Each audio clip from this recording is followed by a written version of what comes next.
Hello and welcome to another episode of M&H Breakfast Banter.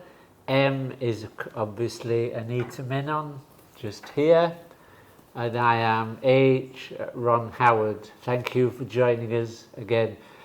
It seems that a lot of our podcasts have marketing experts in them. I don't know if that's got anything to do with Anita, who happens to own a digital marketing company, or whether everything to do with that. You're wanting to educate me in marketing. Yes. But, and how's the education going so far? well, I must admit, I'm meeting some interesting marketing people. Quite a lot more interesting than the finance ones. Definitely. Because they're more outgoing, talkative, that kind of thing. Today we have a special guest who has managed to find a very niche area, but a very popular and successful area for his marketing. Now, as Anita is our marketing expert in M&H, I think I'll leave it to her to introduce our special guest.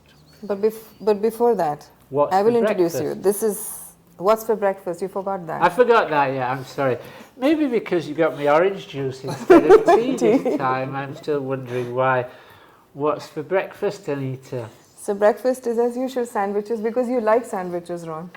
And yeah, but can we go back to global foods? Even if I don't like it, I should try it. Yeah, every time we order something different, he'll make a face. So then I'll just stick to what he likes. No, I want some Indian food next time, please. Definitely. Indian breakfast next time. Definitely. And then we have acai bowls. Acai bowl is picking up. It's a trend these days. It's really refreshing and very healthy.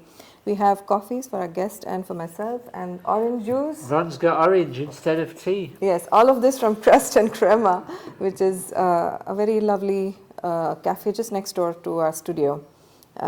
So we can. Who's our sponsor? Yes, our sponsor is EasyPay, and we are so thankful to them that they've decided to and support us in this season. So thank you, EasyPay. And now I'll head over and speak about our new guest on the podcast. We have Abdulrahman Kooheji, and he is the founder and the MD of Nadher Media. And welcome to our podcast. Thank you for having me. Thank you for coming. And I met Abdulrahman probably a year and a half, maybe a year ago, maybe. And our paths crossed primarily because both of us are in the marketing domain. Okay. And we are pitching to the same clients. So that is how I met him. Competition?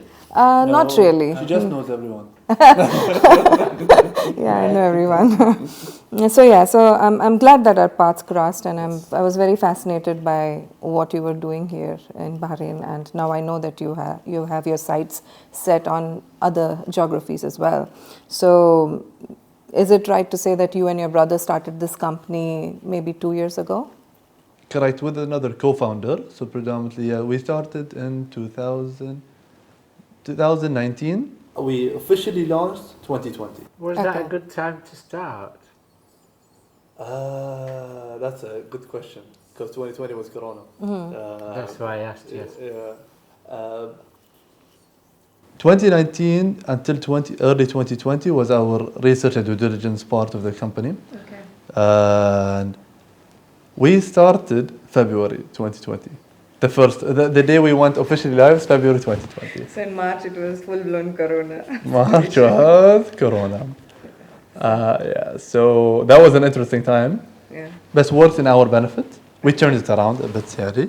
We pivoted a bit, and after the question, was it a good time? It was actually a time in our advantage, because everyone was home, and residential buildings were the best things to take. And thankfully, we got a bit creative, lucky, and we grew during Corona time. Okay. Yeah. So before we get into your business model and things like that, you and your brother Othman, what is your background now that you've landed up in this business? So I come from the investments background. I used to live abroad for approximately 10 years, and my brother comes from the project management side. So our skill set is different. I'm more of numbers, he's more of other skills like hand skills, operation skills. So we thankfully it accommodates. Okay. So it's not the same skills. So both our backgrounds come from different fields, and thus it worked pretty well for us, thankfully. That is good. And what about, how did you find out, how did you come up with this idea of doing elevator marketing, where advertising, which is such a niche area? I don't think there's anybody else who does what you do. Honestly, because part of the investment world, my background was in real estate, so that was an eye-opener, number one. Then I saw it abroad, and I also saw it in other countries. I didn't see it per se, but I used to see screens in elevators. Then I explored it more. I found 2 companies that were interesting, and started reading more about it. And I liked, there's a psychological part of it, of personal space being breached when you're not with strangers in the elevator, how we are addicts to digital or our phones. So that worked, and this, when I added them up, we found out that can be a business model. It can work. We didn't see it in Bahrain, so we thankfully pushed and took the risk, and thankfully it worked well. Thankfully, yeah. So you did your due diligence, you did your feasibility study before launching this? 6 months. Yeah, we approximately 6 to 7 months of research, and I believe in that because that's not our first company to open. And sometimes you get excited, you just do it. And no, that doesn't work. It doesn't. So you learn the hard way. Yeah. So I believe the research and due diligence part is one of the key items for a company's success. Of course, other than luck and 100 other things, yeah, this is one of the parts. That reminds me that we do due diligence and feasibility studies as MH consultants. Yeah, and you think that I'm immune to marketing, don't you? You always say I'm immune to it, you know. Not on Instagram, I can see these billboards on the streets and it doesn't affect me. But this one has caught my eye. Isn't I've it? been in a few buildings where, of course, you're standing around, not knowing what to do, and you see these videos or these adverts. I don't know that I've actually bought the product, but I do at least remember it. That's good news.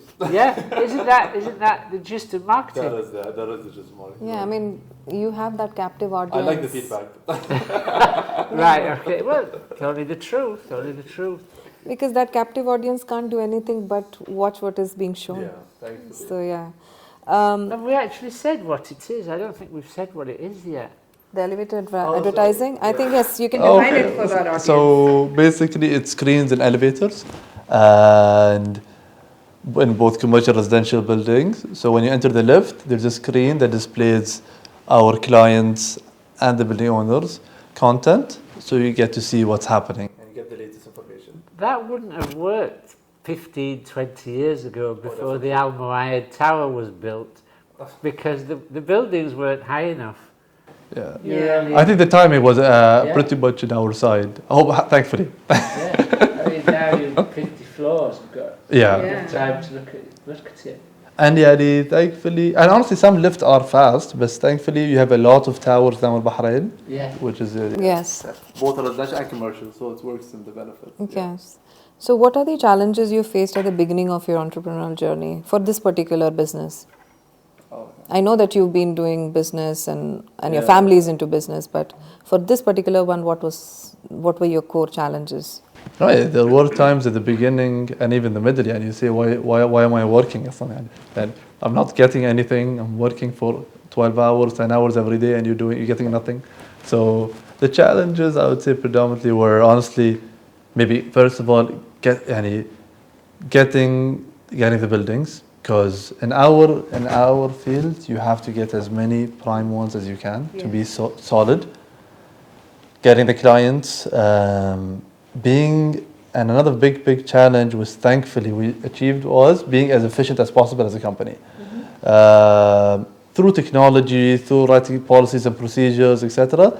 But when we achieved that, we saved tens of hours every week of being efficient. So that means less overhead, less headcount, less expense, which works in our benefit to make this company a bit of a success. Or still, there's a long way to go. I can't say I'm anyone successful. There's a long way to go. Personally, I don't even feel I reached 10%.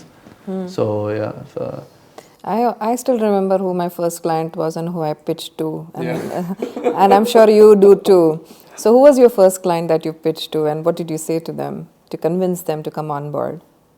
Our first client was an automotive company, and our pitch was very simple. You want to get, first of all, and let's be practical. We're all in business. That for you to gain the track record, you can't set your terms from the first few clients. The first few clients, you always take a haircut. That's we all know. Yes. You want to build a track record, we can all say, okay, today I pick and choose or I select who I want to work with. But when you start, you don't do that. Pick everybody who comes.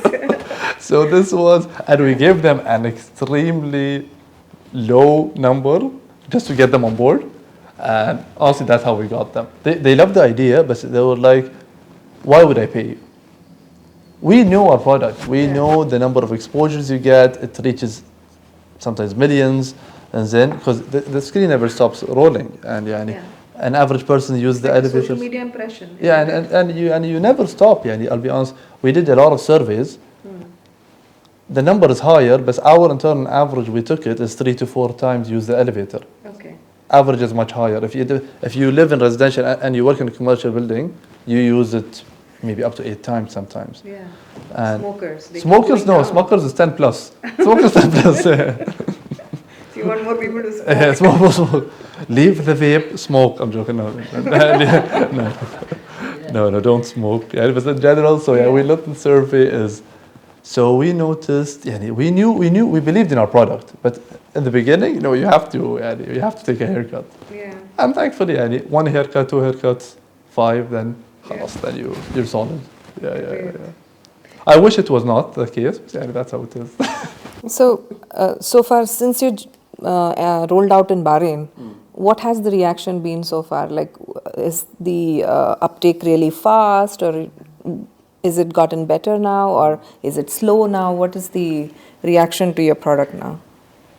So I'll talk about Bahrain specific. I won't compare it to UAE, Saudi, and High, because every country has a different purchasing power and strength. So I want to keep it fair. Bahrain, when we started the company, we focused on the broader market. We said we can take the large clients, the SMEs, everyone. We can be fair.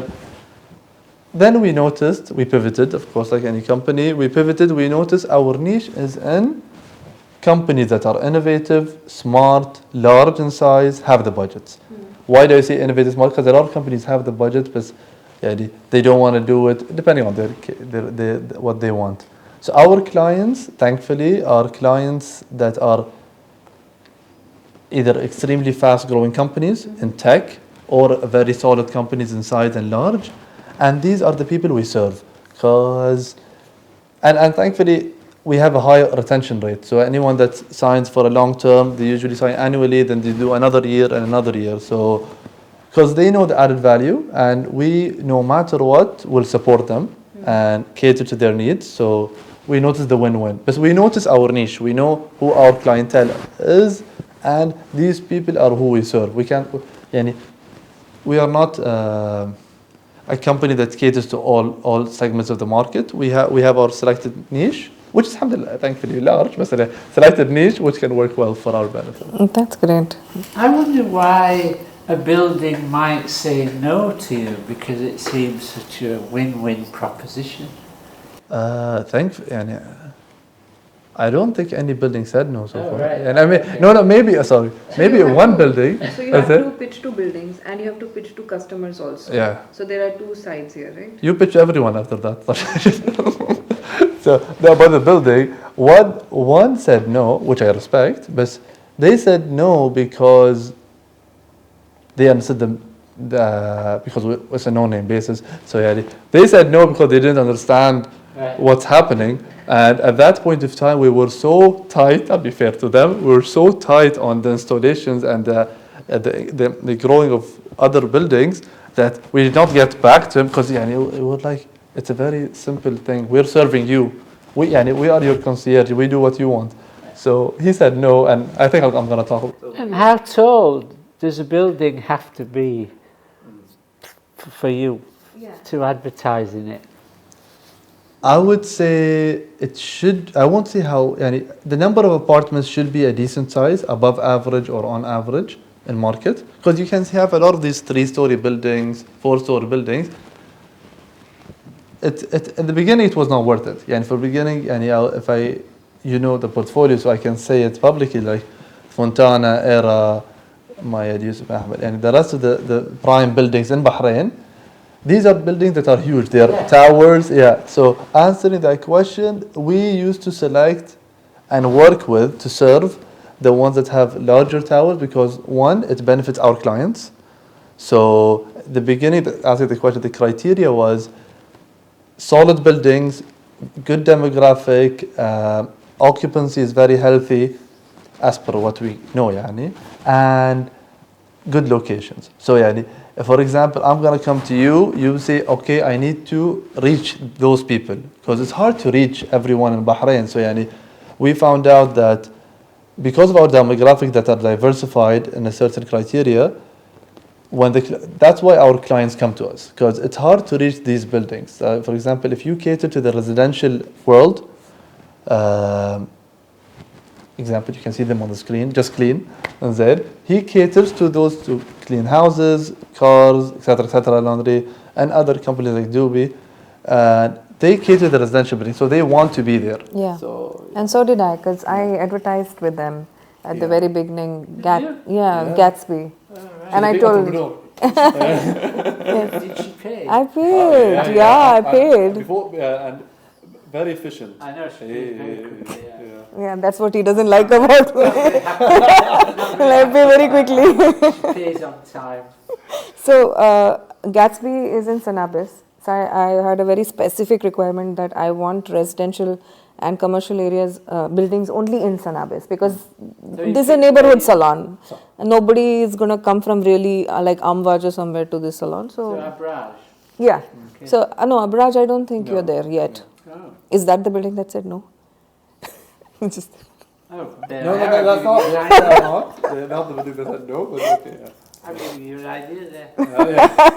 And I'm sure Abraj crosses everybody's minds. Yes. So- consultants, we get this and free ideas.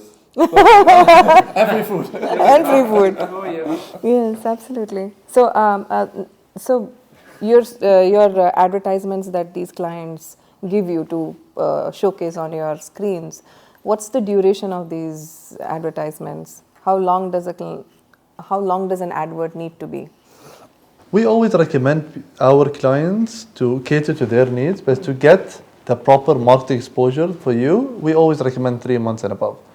Because our strength is not like a social media, how many clicks you get or how many. Our strength is you get remembered every day. If I come and see Gatsby today, tomorrow, after tomorrow, and every day for the next 3 months, I will remember a salon called Gatsby for the rest of my life. Yani, some people call me or like, and once someone called me, he was like, why is this ad was removed? I was like, are you tracking us or what? And I was like, what do you mean? I was like, A viewer called you. hey, and a viewer called me for one of the commercial buildings. He was like, Abdulrahman, why is this ad removed? Why didn't I see this ad? I was like, what do you mean? Contract is No, over. and I know what's happened. He was changing the content. He did a package. Then he wanted. I was like, how do you know? He was like, I didn't see it on screen. I was like, are you monitoring us or what? And then he was like, no, but I like their content. I was like, okay, man. So how long would an ad last? So we have a 10 seconds slot for every candidate. 10 seconds? Yeah, to make sure, honestly, this is done to make things efficient for the clients because we want to reduce the duration of the cycle of the loop as much as possible to cater to them. Because if an elevator ride, for example, let's say let's say 90 seconds, for example, is it? We want to maximize the number of time that guy is in the elevator to see our client's exposure. Yeah. So that's why we reduce it and always try to reduce the content of the loop. So that's sometimes you have to say no to clients or you tell them, okay, we are full now. Please come back and we're full now, but we'll book you a slot. For example, there's a client like yesterday. We'll book you a slot after Eid. after Eid, you have a booked slot for you. But yani, this is confirmed. He was like, oh, why not in Ramadan? Blah blah. But yeah, I told him, we have other commitments, so your slot is after Ramadan. But it's 10 seconds 10 seconds, yeah. to get your message across. Yeah. Yes, and I think that's enough actually. Yeah, it's more than enough. Yeah. So it is a capital-intensive business to be in, isn't it? Yeah. With the screens and all. Is that your own? Sadly. Huh? Yeah. You buy the screens. Yes. Yes, we do buy the screens. We install them for free, on no cost on the owner, etc. Yeah. So yeah, it's when you started the business, you take that risk of buying a lot of capex, even the installation costs, etc., etc. So yeah, it's like when you create a software company, you spend the first, let's be practical, 12 months creating the technology, etc., etc. Then it's maintenance. But maintenance can be also expensive. I'll be fair to them, because you might have a lot of developers and other costs that can run with it. Yeah. Do you have very high maintenance costs as well? It is not cheap, sadly, because we try to use the best solutions out there. And not because, I'll be honest, I say this with all honesty, I'm a believer of technology, and I say this, you use the best technology you can find, it's efficient for you internally. Yes. If you're efficient internally, you can grow faster. So that I believe you have to reduce redundancy always. Absolutely. Yeah. And how many buildings are you in now, at this point in time? Above 50, yeah. Above 50? Yeah, above 50. Okay. Yeah. And how is it working with your brother? You said that you have abilities and capabilities that synchronize well with each other. And we're lucky. I'll be honest, we're lucky to have that. The responsibilities is split. For example, from the beginning was, okay, there were things that were shared, then you split them clearly. You are responsible for this, and you'll be held accountable for this, and I'm responsible for this, and everyone's accountable. Because, like you said, we have different skill set, and it's shared. It showed, thankfully, a very strong synergy, and I'm lucky to have that. And it's not about my brother. If you have any partner that accommodates, like for example, he's a history and finance expert, and you're a marketing expert, so your expertise aligned, and his questions will be different than yours. It's the same thing there, and the skill set is different. And yeah, if you were both finance, you'll be asking me only about numbers, which I will not answer. But As different as chalk and cheese. So, what's in store for Nadher Media in 2023? Hopefully, many things. Yes, but that's like the short answer. We want to continue to grow. We want to continue to be. We might about 2023. We'd consider the possibility of adding a few product lines. Okay. Yeah, but nothing to announce as of now. But it's related to elevator advertising only? It's related to the marketing, your favorite subject. No, you know it very well already, it's related to the marketing world. We're just calculating, honestly, we're running the numbers. We're calculating if it's worth our time or not, because we don't want to run a new product line for the sake of running a new product line. We only run a product line after, let's say, diluting our risk of making sure it's worth and we get the positive ROI at the end of the day. Sure. So because depreciation is fine on the materials, but then I'm saying if I want to calculate how fast I can let that product be cash flow positive, that's what we want. So we're analyzing that. And what about expansion? It's also part of the work that we're doing for 2023. Yeah. Are you moving into other countries? Hopefully, yeah. We're in talks now. Yeah. Are Hopefully. you looking for funding as well, or it's just self-funded? You're okay. I won't. I'll say personally, I'm the type. If someone is strategic, we're more than happy to talk with them. For example, if you come and tell me, I'll give you a full country, or I'll open doors in this X country, which is worth our time, we don't mind it. Yeah, of course. Yeah, and we're open for funding depending on the added value of our partner. Oh yes, I have a question for both of you. Since you're hitting me for not being marketing. Well, you are a marketing expert. Well, okay. Now he is good at marketing. Yeah. You go home to your parents when you're a child. You want something, you behave nicely, don't you? So we're all natural marketers. But True. how do you measure the success of your marketing efforts? You can both answer, or Oh. yeah. Oh, there you are. Well, I see how much money I have in my bank. That is the biggest So metric. let's come back to finance for you. It does. See, look at that. It's a trick question. Gotcha. I think everything goes back to finance. Yeah. Can you make sure that's repeated? Yeah, that shall be the catchphrase of this podcast. Marketing is secondary, finance is first. Well, I'll change the question then. How do your customers measure the success of your marketing efforts? They thankfully, we've proven to be successful as a product is because our price point is reasonable for what they're getting, honestly, and the exposure and market and the exposure and how much people remember their brand is how we. And they renew you. Yeah, thankfully. Yeah. So that is a measure of your success, isn't it? Yeah. So We have a higher than 50%, actually, higher than 50%. But you can't actually measure how many more products they've sold because of your marketing. That's I don't think difficult. anybody can do that, can they? It's like a mini billboard. Many billboard. And honestly, today, in today's world, after if you, marketing is essential, I'll be frank, not because it's a field that we're both in, but it is essential, because, if you are doing a pure B2B model, fine, you might not need marketing except in your small, or whatever circle that can be large in size. But if you want to target the mass or your B2C or etc., no, you have to do marketing. Because otherwise nobody knows your product, do they? Even B2B, they want brand awareness. Yeah, some of them do. I'll be fair, but something, to be fair to them, they don't, they want it only for brand awareness. But some, others want it because they get sales, they get revenue. Yeah. Yeah, definitely. So, are there any unique piece of advice that you want to share with our audience who's wanting to start a business in a very niche area? Is there something that you would like to say to them? Are you ready? I'm joking. No. Never say that they're ready.